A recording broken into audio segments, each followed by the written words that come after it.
Hi. Bueno, pues buenas tardes y buenos días. Bienvenidos a todos. Bueno, buenas tardes, buenos días, dependiendo de dónde estéis, si estáis en España o si estáis en Latinoamérica. Yo soy Daniel de TecnoWebinars y estaré moderando y coordinando el webinar de hoy. Bueno, es el primero de una larga serie de webinars que vamos a hacer con nuestros partners desde Canadá a Technology Evaluation Centers. Ellos son, como algunos de vosotros ya sabréis, expertos en selección de software. Ahora nos explicarán un poquito más qué es lo que hacen exactamente. Y bueno, como digo, tenemos una alianza las dos empresas, tanto TecnoWebinars y Telatino como Tech.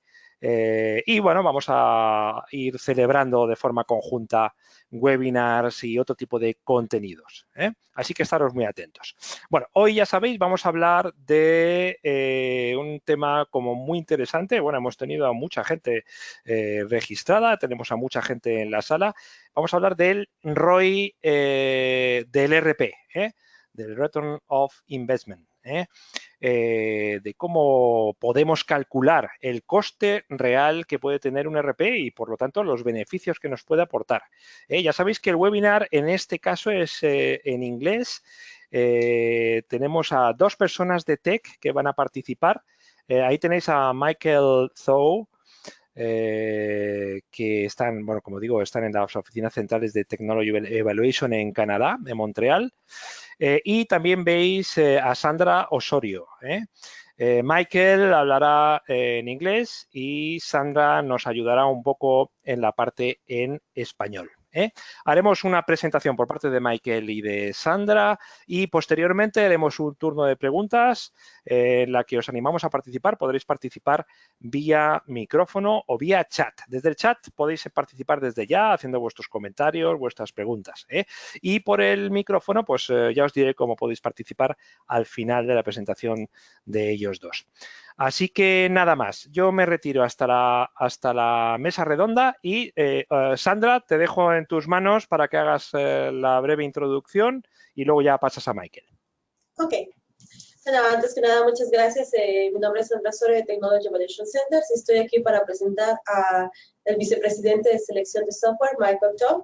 Él tiene una experiencia muy amplia ayudando a empresas en selección de software y queremos decirles que aquí en Tech nosotros contamos con un equipo especializado en español, tenemos que dar el servicio en español y también los materiales necesarios que ustedes necesiten de todo lo que está relacionado con la selección de software en español.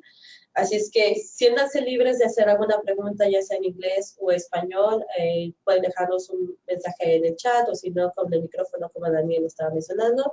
Y sin más preámbulo, los dejo con Michael. Thank you, Sandra, and thank you, Danielle. Hi, everybody. My name is Michael Thaw. I am the Vice President of Selection Services at Technology Evaluation Centers, and welcome to the How to Calculate the Return on Investment or the Economic Justification for ERP. And the way it can be perceived is that software vendors are professional salespeople. And one of our roles is to be able to help our clients become professional buyers.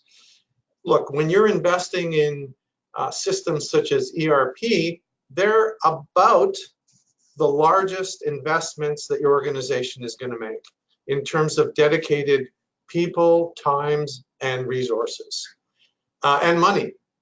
And it's going to take thousands of hours to set up, to implement, and hundreds and lots of money, from hundreds of thousands to millions of dollars. So you want to be able to get this right.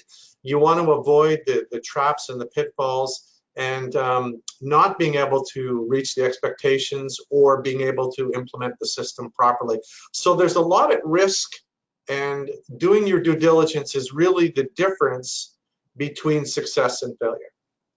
So Technology Evaluation Centers is a company that is focused on evaluation and selection. That's our business.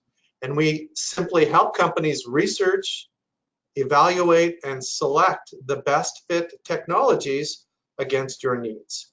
So the idea is that we help you successfully implement the solution so that you can reach your operational objectives and stay focused on those operational objectives.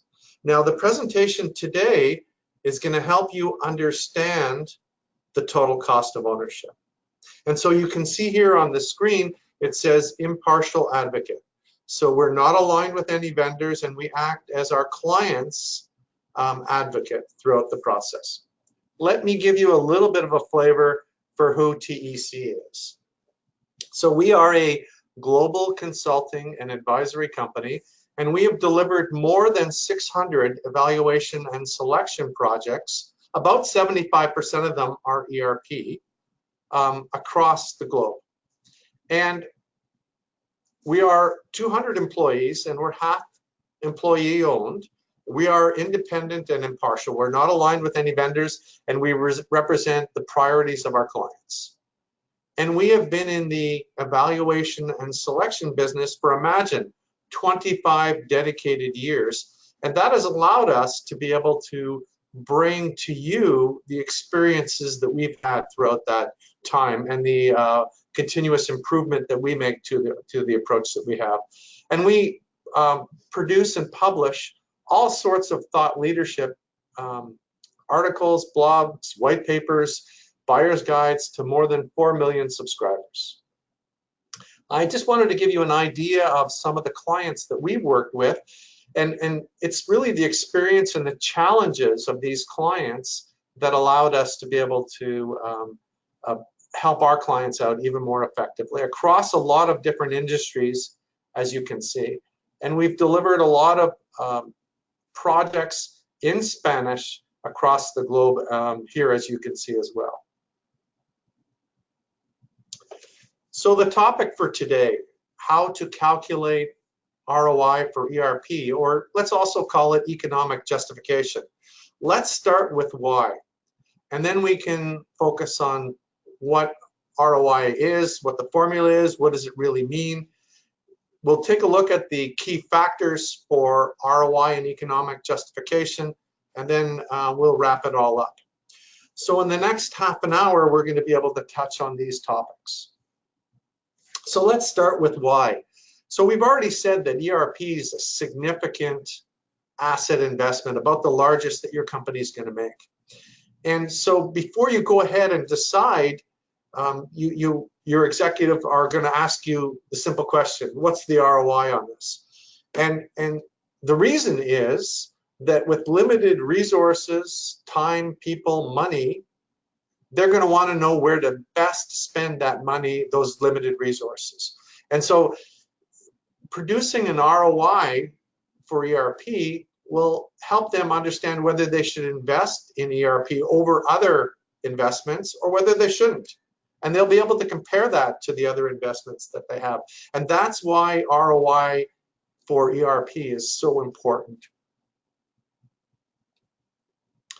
So let's talk a little bit about what ROI is. It's a return on investment, also known as an economic justification. And the objectives are to quantify the business expectations regarding the ERP. And so think of this as a key performance indicator for the ROI system. And it allows us to be able to develop a structured approach to measuring both direct and indirect returns. And then to assess the impact of the ERP project on your company's bottom line. And so this is done by focusing on the benefits, and they are unique to every organization. And also comparing how the different vendors can deliver those benefits to you. So with each ERP solution, the combination of how they deliver those benefits will be different. And so to do this properly, you need to engage the vendors. And then, of course, it's the payback period and the return of investment that give you the clear indication about this investment. So let's take a closer look at this. So ROI is the returns or the benefit minus the costs divided by the costs.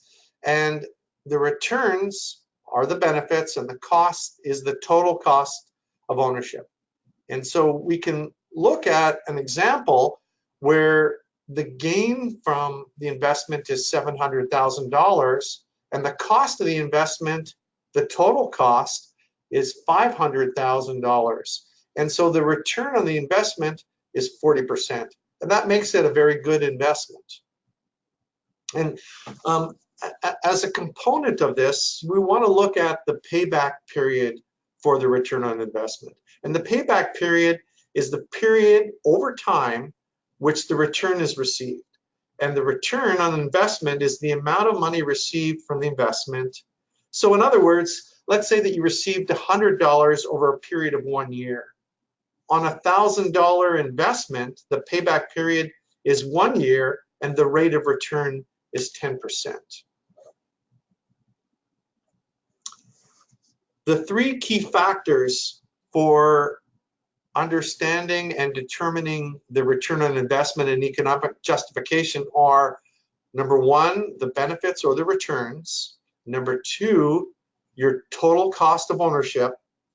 And then there's the reality of your organization. So if we look at the triangle on the right-hand side, we can see that in order to be able to evaluate the benefits or the returns and the costs, you have to look at your current situation and what the objectives are in the future, the target, and then apply to that the reality of your organization. So we can see that there's a lot of factors that affect returns, and I'll talk about that in just a moment. And the same thing with costs. So let's dive into this and take a closer look and see what we mean.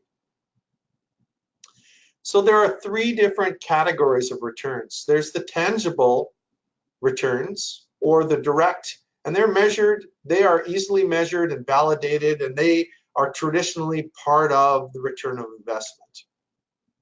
And then there are intangible returns. They're difficult to measure and to validate, but it's apparent that the benefit exists. And so some of those might be process improvement or business transformation.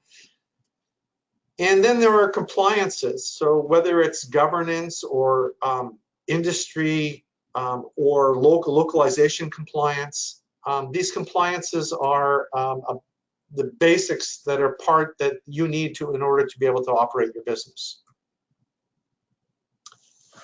So as far as the benefits and the returns go, there are direct and indirect savings, and these can be hard to measure.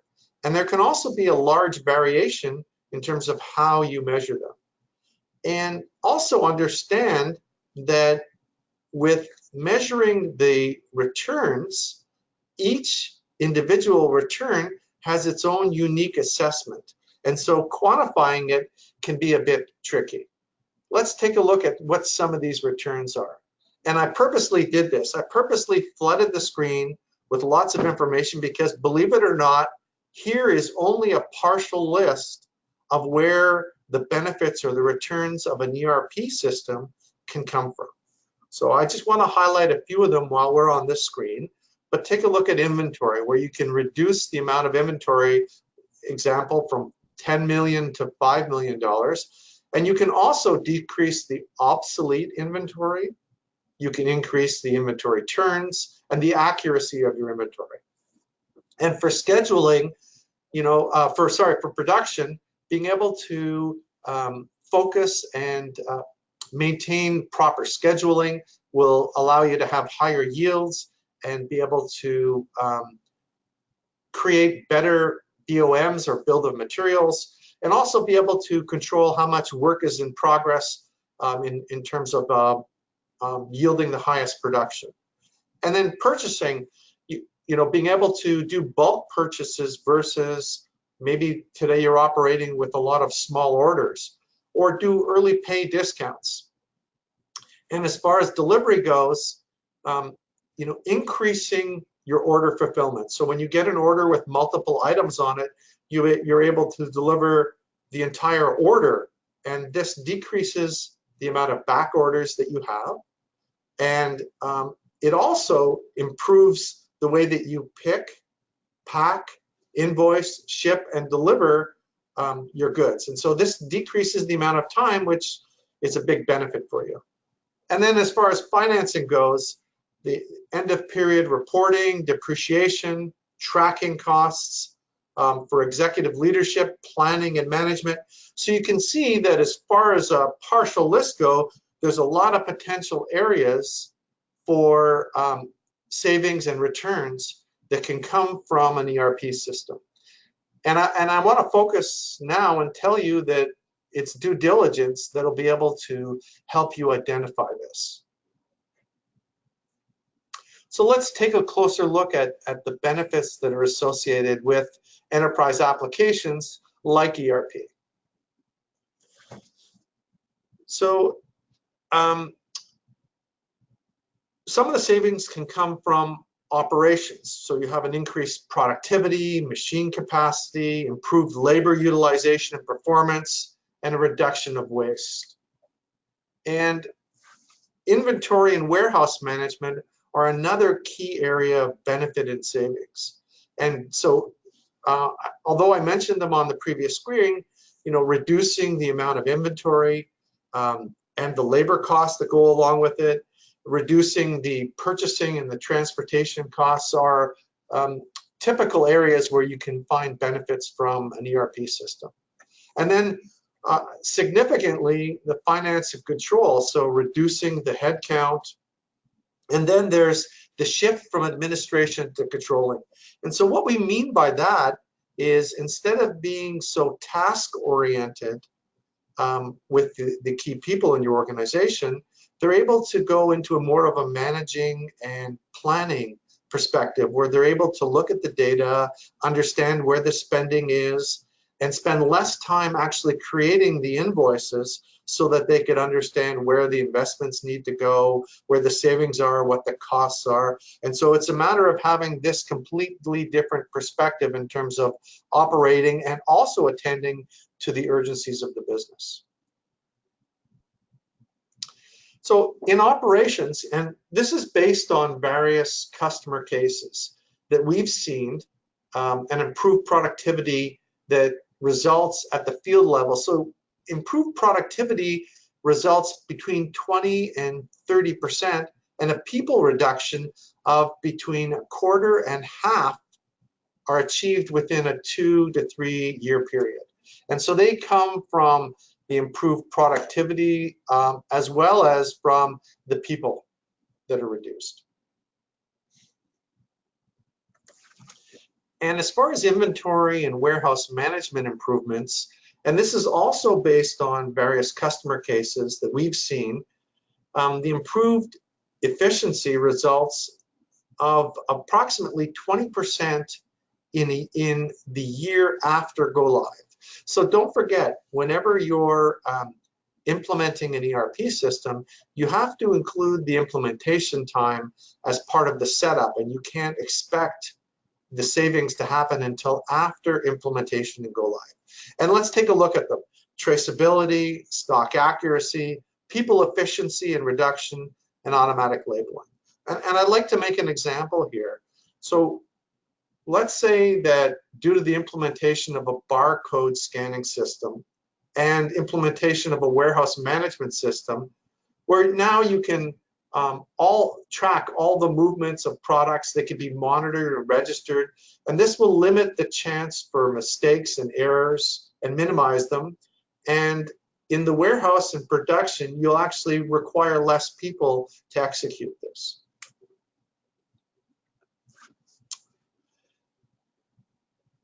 So we've seen in various customer cases the reduction of operational efficiencies after 1 to 2 years from implementation, with more than 25% due to increased planning, accuracy, measured plan versus actuals. And so asset utilization, demand forecasting, return of assets, unplanned downtime, and outages. So there's a lot of different aspects that can be affected or that can be benefits here. And we've also seen that in various customer cases, the reduction of purchasing costs by more than 30% due to improved processes and consolidated purchasing power. So after implementation of best practice purchases, for instance, for purchase to pay processes, look at where some of these savings can happen. Consolidated views of purchase requests per catalog, forecasting purchase requirements, and centralizing procurement activities and delivering approved suppliers with the right contracts at the right price in the right place at the right time. And back office. So once all the processes and transactions have been implemented throughout the ERP system, all the financial transactions will automatically flow through the system due to full integration between operations, logistics, and financing.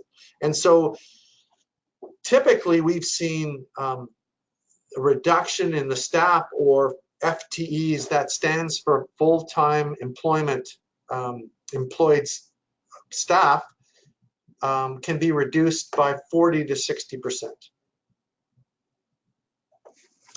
And so this is my last or second last slide about returns, but let's take a look at the IT costs of ownership. And we've seen organizations that implement full ERP scope save between 15 and 40% of their ERP operation and support budget. And the main categories are, hardware and technology infrastructure. So think of savings through applications and technology consolidations, and reducing the IT costs in terms of system support and training, and then retiring legacy systems.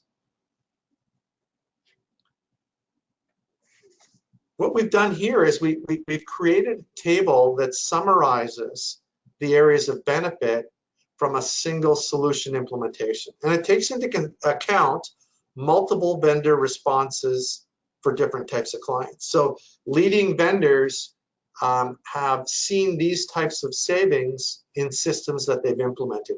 And these are expressed as percentages. And so you can take a look here at the high, low, and then the average types of savings. And by the way, this is not an inclusive list. This is a partial list of where some of the benefits and savings from an ERP system can happen. And I'd like to talk a little bit about the reality of these, because depending on the maturity of your organization and where you are in your development, you may have a lot of manual processes. You may already be using, on the other hand, you may already be using ERP systems to a great extent. So depending on where you are on the spectrum, on the horizon, you're going to get different benefits. We have seen that most companies are somewhere between a lot of manual processes and using digital technology like ERP in order to be able to automate and maximize their efficiencies. So the second component in 3 key factors for return on investment and economic justification is cost. And when we talk about cost, I want you to always be thinking total cost of ownership. And you can see that there's dependent factors, but we're going to focus both on current and on future total cost of ownership. So the total cost of ownership, and it comes down to scope, which are your requirements, both functional and technical, and also as part of the scope, how many locations, where's the geography of them. So these are important to consider as part of the total cost of ownership. And I've listed 4 of the main areas for total cost of ownership, and they all have a lot of different items that would support each of these title. But you can see here in this circle, in this wheel, that the total cost of ownership takes into account all of the individual areas that can affect cost over time, both now and in the future. And so it's a matter of assembling all of those costs in order to be able to understand the total cost of ownership. And they're very different for on-premise versus a SaaS or cloud applications. And so the components are different, and where you have hybrid, you have to consider both. And I can tell you that if you're undecided, then working through a due diligence evaluation and selection with a company like Technology Evaluation Centers will help you consider both the on-premise versus the cloud and the benefits and risks associated with each, so that you can make a decision with your eyes wide open.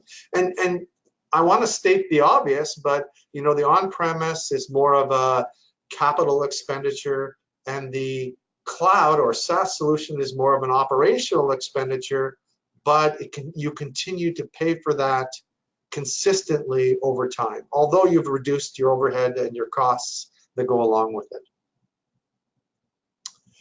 So let's focus a little bit about the reality of your organization, because theoretically you can identify the benefits and the total cost of ownership, but how is that going to really play out given your corporate culture, given the reality of your organization? And that's one of the largest determining factors here. And so based on the reality of your organization, you know, you can be very structured and organized or not so. You have to take a look at what is the impact of a strategic project like this, and it will interrupt your business. What's the impact going to have on the bottom line of running your organization, attending to the urgencies of your business while you're doing a strategic project like implementing an ERP system? And how disciplined is your organization going to be? Do you have the ability to focus and follow through? Because believe me, when an implementer asks you, is this set up properly, and is this the way that you want it, and you say yes because you're distracted, and then when you go to use it, it's not set up properly, guess what? It's going to cost extra, take extra time to reset it up properly. So, you know, having that discipline to be trained, to take the time to work through this properly is really key. And being able to continue to measure the actuals versus the expectations during implementation and post go live is going to be key to making sure that you do achieve your objectives. And it comes down to user adoption. And I can't say enough about this. You know, I'm going to say something very bold, and that is that there are probably 2 or 3 different ERP systems that will be able to work for your organization and do a significant enough job. But it's really going to be about how well your users adopt this. And you have to build consensus from the get-go in order to be able to affect the change management that has to come along with implementing a new ERP system and helping your business transform and continuously improve. So, you know, these are some of the realities that you have to understand in terms of being able to capitalize on an ROI. And so what are the risks? Well, the risks are, you know, how certain are you of your ERP project costs? And this depends heavily in terms of how well your team did the ERP budgeting and planning and cost forecasting. And then again, how transparent were the vendors about their pricing structures? Because they obviously are selling, so they may or may not want you, depending on how you ask the question, to have the full story. So always keep in mind that even the most accurate ROI is an estimate only, which can be altered by a number of factors outside of your control. So mitigating risk is really important. And the way that you mitigate the risk is by doing your due diligence evaluation and assessment. And let's take a look at accuracy for a moment. And I've highlighted this in blue because you have to engage the right people in your organization, the right experts, in order to be able to properly assess the benefits that you're going to get. And so let's say that you expect to reduce, as an example, let's say that you expect to reduce the inventory and free up some working capital. In order to do this properly, you need people from finance and your materials that will work together on this type of a goal and the corresponding ROI calculations. So to sum up, you know, your ROI figure will, here we go. So your ROI figure will only be representative of the real world costs if you consult with the experienced personnel across the company. In discovering the ERP ROI assumptions, they have to be consistent with the way that you do other types of ROI in your company. And they can't be different than the way that you measure other types of ROI in your company. There has to be a consistent way of doing this because you can't be discredited by this.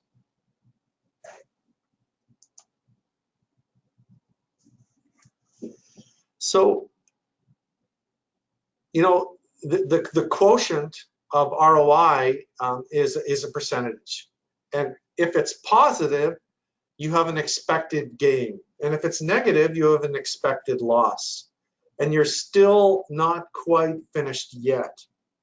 So as discussed, the proposed ERP project is probably not the only opportunity for your company, for your company's money. So you have to do a good job at promoting the ERP as a wise investment. And that is focusing and understanding the qualitative and quantitative factors, the direct and indirect factors that can affect the company. And don't forget, you know, some of the fundamental benefits of an ERP system are that they're scalable and that they'll help your company expand and continue to grow to be more competitive. So it's part of this messaging that you have to use in terms of being able to sell and promote ERP as a wise investment for your company. A moment ago, I talked about doing the due diligence. And so the proper way to be able to assess returns or benefits and total cost of ownership is by rolling up the sleeve and doing the deeper dive in your organization. And do you remember when I was talking about building consensus and engaging your people, getting them ready for the change management? It's a matter of involving them in the process of understanding their requirements and how they perform their processes and understanding the scope of your project. And so let's talk a little bit about our methodology and how this plays out in terms of your evaluation and selection.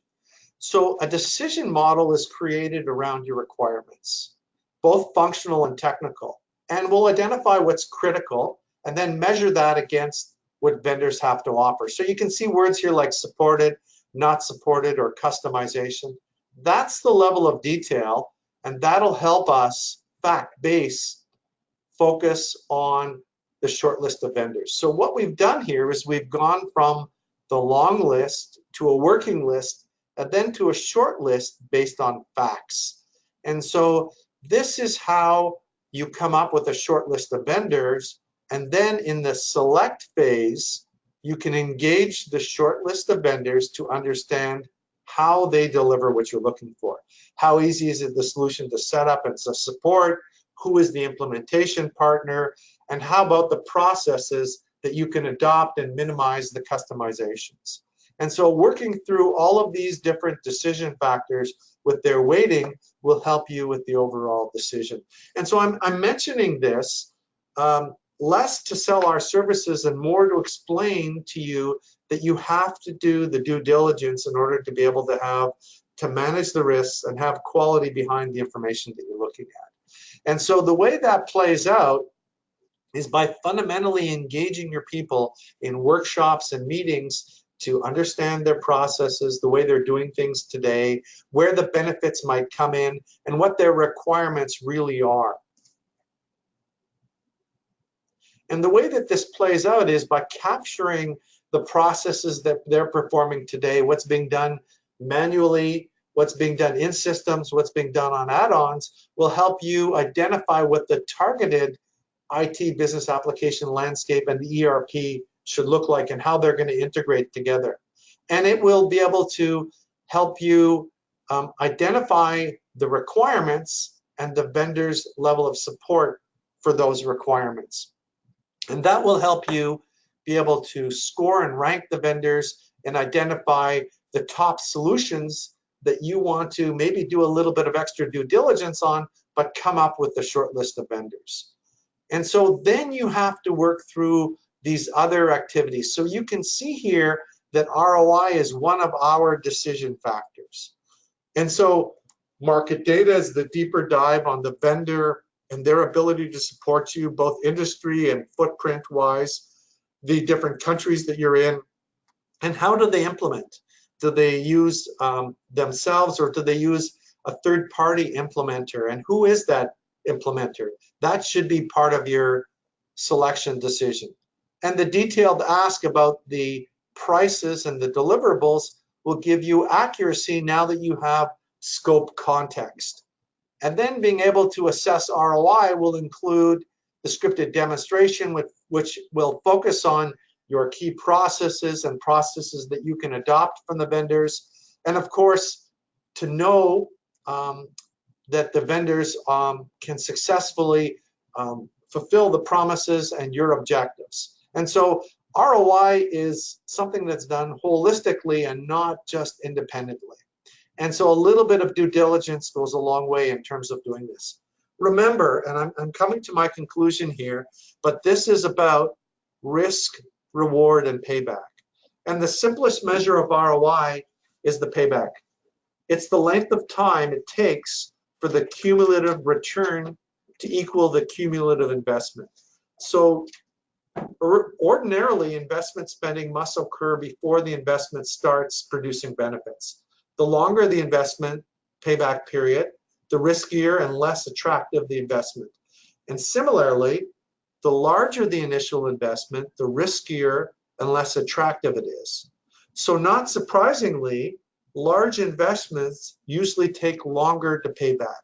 And these days, companies and organizations want very short payback periods, and they want their return yesterday. And so being able to work through the due diligence and mitigate the risks will help make sure that you can produce an ROI and allow you to be able to understand the benefits that are coming from the system and know how to achieve them and implement them and get buy-in from your team in order to be as a commitment to making this happen. And so working with a company like Technology Evaluation Selection will help you reduce the amount of time that it takes to work through the due diligence and your internal costs. And so that cuts it significantly. And then the cost that you end up actually paying for the solution because you're buying it more appropriately, and you're also being able to leverage the nice, healthy, competitive environment that you're using. But I would say most importantly, it's helping you mitigate or reduce the risks of not choosing the right solution, of not identifying the right challenges, and not getting the solution up and running. So don't forget that in order to be able to sell the ROI, the commitment and the due diligence that you're doing will help you promote ERP as being a wise investment and the best investment for the limited resources of your organization. And you know, I like this quote from Warren Buffett, and what it says is that the price, and companies often make this mistake by saying, well, it doesn't really matter which ERP system I choose, they're all gonna work, so I'm just gonna negotiate a really good deal. But the price is what you pay, but the value is really what you get. So thank you. I appreciate you staying with me and listening to the presentation, and I would like to be able to answer any questions that you have at this time. Ok, thank you very much, Michael. Gracias. Bueno, efectivamente pasamos al turno de preguntas que podréis hacer. Si queréis plantear alguna duda o cuestión, tanto sea en español como en inglés, podéis levantar la mano accionando el iconito levantar mano y yo os abro el micrófono. Si queréis hacer cualquier pregunta, tanto en español como en inglés, levantáis la mano y yo os abro el micrófono para que no se os va a ver la webcam, no se ve la webcam, o sea que tranquilos. Los que queráis hacer las preguntas vía escrita, pues nada, las hacéis vía escrita en el chat y nosotros se la trasladamos a Michael. Bueno, tengo aquí una mano levantada de David Cruz o Javid Cruz. No sé si es... Ah, es Javid Cruz. Javid, te voy a abrir el micro a ver si te escuchamos. Tienes ahora que... exacto. Hola, Javid. Hola. Hi, Michael. Thank you so much for this presentation. This is really valuable information. Well, this is Javid Cruz from Mexico. Well, I have actually one question divided in half.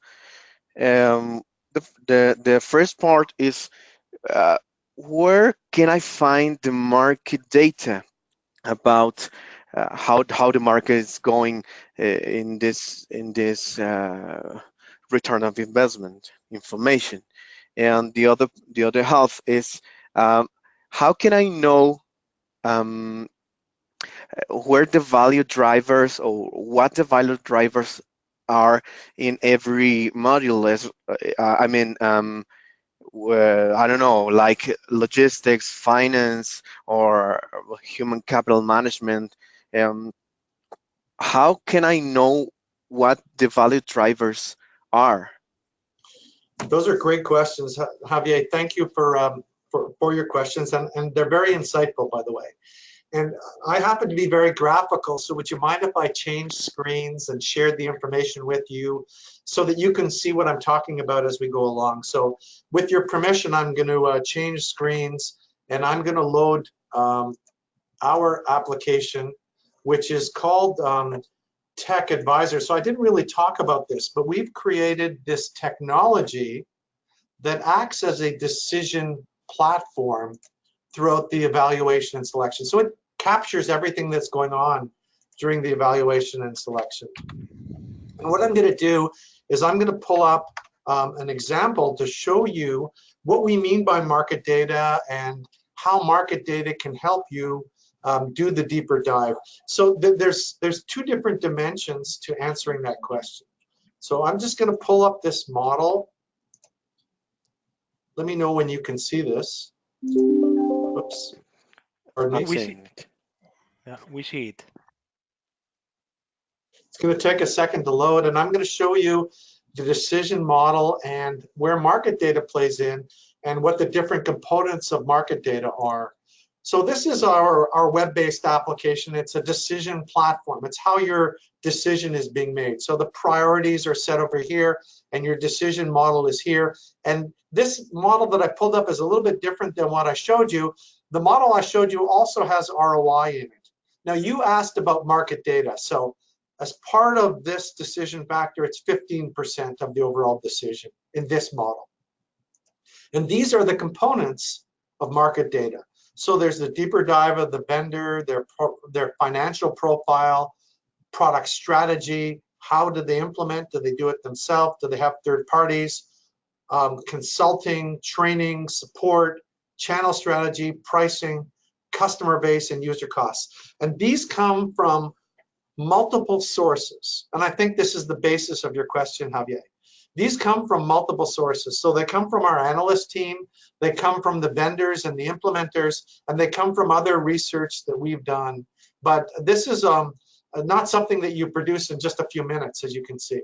So this is part of the correct due diligence in order to be able to get this correct and important perspective to make sure that the vendor and implementer partners that you contract and you live with over the life of your solution. And imagine companies are using this for 5 or 10 but more like 15 or 20 years into the future. So you want to choose your partners carefully. Does that help answer the question about market data, Javier? Yeah, actually, it works. I also want to ask, how can I get those that information, this market data?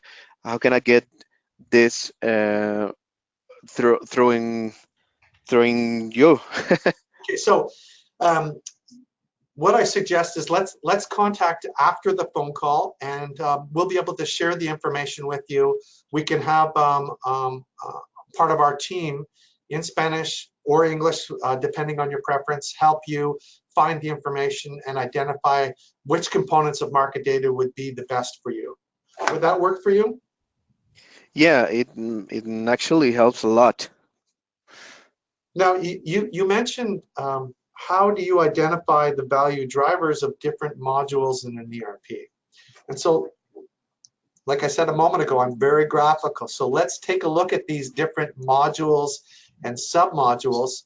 I think you used inventory and warehouse management as part of your example, right? Yeah, in logistics, I work a lot with I don't know, like maintenance, and with well, a lot of modules. In finance it's the same thing, like finance, contability, and a lot of modules. So I want to know what are these value drivers that helps any company, and I don't know, like percentage. Sure. I understand your question, Javi. So, you know, a moment ago, I went through the type of due diligence that you have to do, and unfortunately, there's no shortcut. It's a matter of really understanding both your current and targeted or objective of where you want to go. And part of this is establishing your current baseline, what are your requirements? And working with a consulting company like us allows you to be able to identify the types of gains or components that you would receive from an ERP system. I'll give you an example. My experience, my background is distribution, so I'm going to use logistics and warehouse as being an example. If today you're picking and packing per order and your people are going through the warehouse, we're going to ask them whether they're using different systems to be able to do the picking and packing. Are they using a wave system, or are they using other types of systems in order to be able to do this? Now, sometimes that's a revelation. It's a surprise to clients because they're not really 100% sure of what we're talking about, so we have to explain it. But working through examples like that as part of the requirement gathering helps you understand the capabilities of some of these systems, and also engaging the vendors and having them come in and do web presentations or their actual scripted presentations will also show you the capabilities of their system that you haven't considered. So this should all be done once you've established what your real needs are, because you don't want to be sold something that you're not going to use or that's not going to be critical and important. Because at the end of the day, you don't want to end up paying for more than what you really need. You don't want to buy shelfware. So staying focused on what your needs are and what your priorities are will help you not only buy it at the best price, but make sure that you buy it properly and you can reach your objectives. That was a long way of trying to help you with the information. Was that useful, Javier? Yeah, thank you so much. This was so helpful. Thank you. Ok, Javier, muchísimas gracias por tu participación. A Javier y otras personas que queráis contactar con Tech, escribir al mail que os he puesto ahí, info@deacontenidos.com, y os pondremos en contacto con Tech para cualquier cuestión, ya sea como partners de selección o como empresas que estéis buscando una selección de software. Okay, I have here, Michael, another question about who should be. Okay. They say the implementation of an ERP should be a strategic decision from the CEO of the company. Fantastic question. So, you know, you need support when you want to get the executive to be able to identify that they want to spend the resources on a solution like this. And so the ROI is about getting their commitment to make the spend. But it goes beyond that. You really need the executives, the CEO and the other executives, to commit the time to do the due diligence, evaluation, and selection. And sometimes that's cost, because with time comes money. And also to be able to support the implementation properly. And so that means dedicating the resources for it. And so as far as evaluating the total cost of ownership, you know, allowing people to be part of their resources or dedicated resources during implementation, and key people that are knowledgeable and experienced in your business, and that are leaders in their own right, will directly impact the success of the implementation. And so unless you have the CEO and other leadership commitment to dedicate these resources, you're going to be challenged to properly implement the solution to successfully reach your objective. So getting the CEO's commitment is very significant. And I'm not only talking about the money in terms of dedicated resources and time, not only during selection and implementation, but post go live, because we all know about solutions that are very capable, but your organization is only using a small percentage of their capabilities. Okay, thank you, Michael. Bueno, todavía tenemos, we still have some minutes to 1-2 questions. Let's go. You can, podéis clicar en el icono de levantar mano y yo os abro el micro. Tenemos un par de minutos para hacer preguntas. Okay, I have a question for you, Michael. I would like to know, what are the main reasons why new clients come to you normally? If you can make some kind of an average. In which steps or in which phases do they realize they need somebody as tech to make this kind of objective analysis to select the software? Good question. Good question. So we see a range. There's probably two main drivers that affect why clients come or prospects come to technology evaluation centers. And that is, they either don't have the knowledge and experience for ERP systems or in order to be able to do effective evaluation and selection. And they understand very much that it's tough out there. There's a lot of confusion about ERP systems. Vendors don't tell you the whole story. How do you separate sales and marketing information from facts?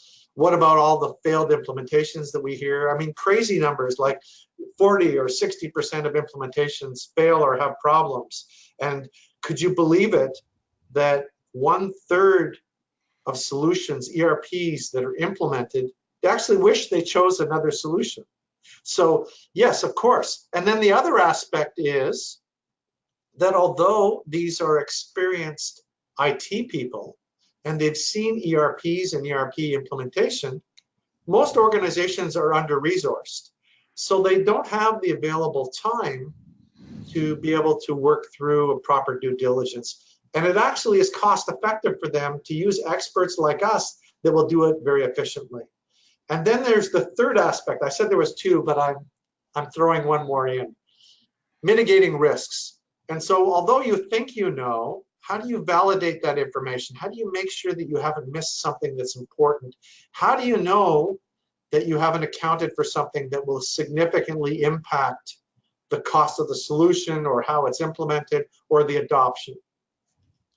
So that's the short term. And you said that our approach was objective, Daniel, and can I just add a little bit of detail? Our methodology, our proven approach to evaluation and selection is about combining an objective and a subjective approach, a fact-based and a qualitative-based approach to evaluation and selection. So at the foundation, we want to understand what you need and what the vendors have. That's fact-based. But then we have to engage the short list of vendors to understand how they deliver and what it would be like to use their solution. And those are qualitative factors, and they are equally as important, but need to be assessed in the right order. Okay, here we have a very interesting question from Garci. Garci, if you want to, Garci, si quieres hacer la pregunta vía en español o en inglés, vía micro, levanta la mano, todavía estás a tiempo. Voy a dar mientras paso a Fernando Enciso, que me has levantado la mano. Te abro el micro, Fernando. Hola. Thank you. Thank you so much. Michael, thank you very much for the information. The question is that, what is the business model for your platform or your application about the model selection? Is another discussion or private discussion, or you can say me that? Of course I can, Garci. So thank you for your question. Can I ask where you're calling from? Which part of the world? He's calling from Colombia, Fernando. Colombia, okay. Yeah. Yes. Buenos dias. So Garci, our model is we work on a fixed price traditionally with our clients. And so understanding the objective that you want to achieve, we detail out how we can help you get there and present one cost for doing that. And that way, as part of your budget, you can understand what the cost is and the fact that we'll help you achieve the objective without charging you excessive amounts of money or having surprises. You know, I always say that, Garci, that nobody likes surprises. So for us, it's all about helping you achieve your objective. And traditionally, we are fixed price in terms of coming up with the scope and how we help you achieve that. And so we combine our technology, our databases of product and vendor information, our proven approach, and of course our project delivery team. And so our project delivery team is very interesting because it's not only the project delivery managers, and if you can imagine, each of them have delivered more than 100 evaluation and selection projects. They use a project management approach, but they're backed by analysts, vendor relations, and content team support. And so this is the team that you get to work with, and you see everything through this application that I have in front of me, which is Tech Advisor, our technology that shows you exactly what's going on at every stage of the evaluation and selection. And so you can rank and score the vendors and understand what happens throughout the model and how the different vendors rank and score as you do this as a way of building a clear audit trail and being able to leverage the details for executive approval and for price and contract negotiation. Does that help you, the fixed price approach? Fernando, si quieres abrirte el micro. Yes. Thank you, Michael. It's Thank you, Garci. Clear for me. Okay. Ok, Fernando, muchísimas gracias desde Colombia. A ver, y la última ya, last question from Garci. Garci Valenzuela, do you want to raise your hand, Garci, and make the question via mic? Okay, not feedback from Garci. No, gracias. Okay. So I read to you, Michael, the question in English. That is a very good one. From your experience, from your experience, what has been the most used decision in the case of deciding between buying the improved or upgraded version of the current ERP versus adopting a new one? That's a very good point in this moment. You know, there are a lot of people that are thinking about, I don't mention any trademark, any mark, but there are a lot of companies that are thinking about deciding, hey, do I upgrade my current ERP or do I have to buy a new one? What is your opinion about this? I think that's a great question, and you always have to do the proper assessment. So I'm not sure if this expression translates well, but we never want to throw the baby out with the bathwater. And what I mean by that is, you know, maybe the solution that you currently have is not implemented properly or needs to be upgraded or reconfigured, and it could be the best possible solution for you, or maybe you need a different implementation partner. But doing your proper due diligence will help you understand this. And what I mean by that is you still have to assess correctly what your requirements are, what the scope is, and how your current solution, an upgraded version, and how other solutions compare in order to see what you're getting and you're not getting and where the gaps are in order to be able to correctly make this assessment. And if you do that, by the way, you know, having a structured approach to being able to establish this type of understanding really helps manage the different political forces that come into making this decision in your organization. Because getting everybody to agree on what the requirements are and how the systems are being assessed and what the ratings are, especially if it's done fact-based, will help everybody agree on what the conclusion and the outcome is. And of course, you have to measure costs into this as well. And being able to scope this out properly will give you the right reflection about what those costs mean. So doing some due diligence will help you understand whether it's best to invest more in your current system or to be able to migrate to a new solution, or a combination of both.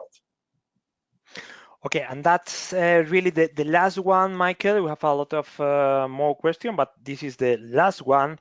It's from an IT company. Okay, we have a lot of IT companies also in the audience, and I think it's very interesting for them. This question is, what is the kind of relationship that you have with IT companies, ERP integrators? In this case, they say, we are looking for a new ERP software to distribute for a specific sector.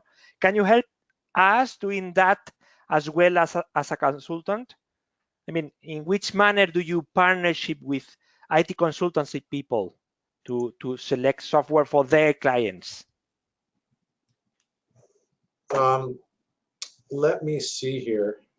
Do I have this on the screen? Bear with me for a second. Yes, okay. Oh, excuse me. I want to get this screen up because I want to use a real client example called Pika.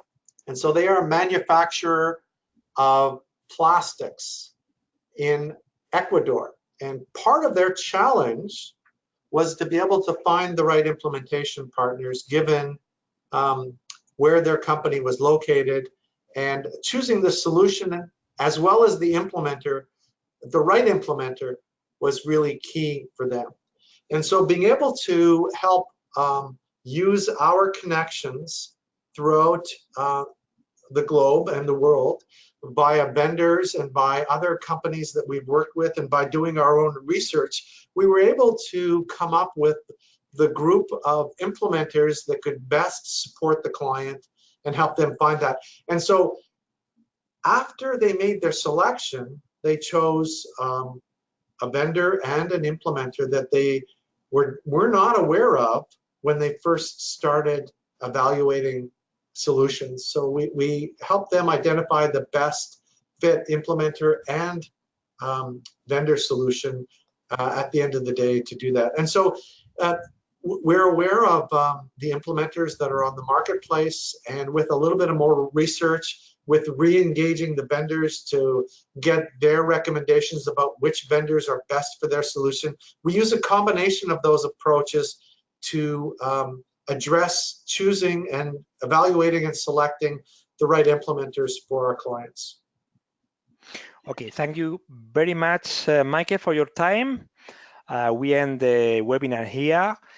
Muchísimas gracias a todos por vuestra atención. Habéis sido muchos los que os habéis registrado a este webinar. Estaros tranquilos porque vamos a seguir haciendo webinars con Technology Evaluation. Estaros muy atentos a tecnowebinars.com para nuevos webinars, y no todos en inglés. Haremos en inglés, pero también vamos a hacer en español algún webinar. O sea que mucha atención. Cualquier duda sobre Technology Evaluation, en caso de que ellos no lleguen a contactaros, dirigiros a ese mail que os he puesto ahí en el chat. Nosotros somos partners de Technology Evaluation, info@daacontenidos.com, lo he puesto en el chat, y nosotros os dirigiremos a las personas adecuadas dentro de Technology Evaluation, porque ellos trabajan tanto con cliente final, pero también trabajan con partners, con consultores. O sea que creo que os puede interesar mucho. También quería recordaros una página web de una feria una conferencia que organiza, que coorganizamos. Nosotros también participamos como partnership en Colombia la semana que viene. Technology Evaluation, ahí os lo dejo para todos aquellos que estéis en Colombia o que podáis viajar a Colombia la semana que viene. Ahí lo tenéis, rpsummit.co, ahí lo tenéis. Pues es una feria, una conferencia sobre ERP que organiza Technology Evaluation junto con un partner de Brasil, y también IT Latino participa. O sea que si podéis visitarlo, visitarlo. Muchísimas gracias, Sandra, por tu participación. No, muchas gracias. Y solo para recordarles que si en algún momento tienen mayor preguntas al respecto, con toda confianza pueden acercarse a nosotros. Tenemos un equipo especializado en español, y sobre todo algo bien importante que Malcolm me estaba mencionando en la mañana es el material que tenemos en español, porque regularmente todo de ERP la mayoría está en inglés, pero Technology Evaluation Center también tiene todos esos recursos ya traducidos al español. Efectivamente, Technology Evaluation es una empresa con muchos latinos, como veis, y con mucho interés por toda la región latinoamericana y España también. Así que mucha atención a lo que hacen desde Montreal, ¿no? Sandra, ¿estáis? Efectivamente. Bueno, desde Montreal. So, thank you very much, Michael, and the other Michael also. And Sandra, muchísimas gracias. Muchísimas gracias a todos. Estaros atentos. Thank you, everybody. It was a pleasure meeting you, and have a great afternoon. Ok, os enviamos la grabación mañana mismo, la grabación en vídeo. Toda la grabación en vídeo la tendréis en demosdesoftware.com. Muchísimas gracias a todos desde aquí, desde Sant Cugat del Vallès, en Barcelona, al norte de Barcelona, en España. Y hasta la próxima. Adiós.